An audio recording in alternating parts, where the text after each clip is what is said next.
Coach Oli, imagine mong tinuloy nila yung impeachment.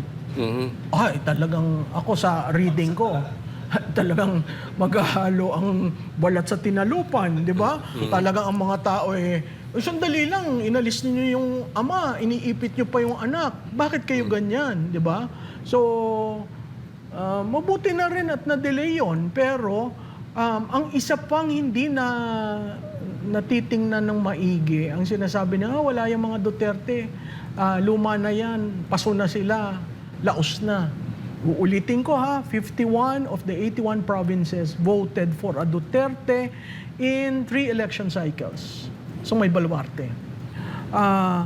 Ang iglesia, command votes. Si pastor, kayo, command votes. Kanina sa interview ko, tinatanong ako, mga ilan ho yun, ma'am? In the millions. Ibig mong sabihin, oo, in the millions si KOJC, in the millions si INC, si Duterte nanalo 32 million ang kanyang anak. So pag samasamahin mo yan, are we going to see really a pull away? At tapos tinanong ako, sa reading nyo, ilan na makakapasok? Ako ang reading ko, 6.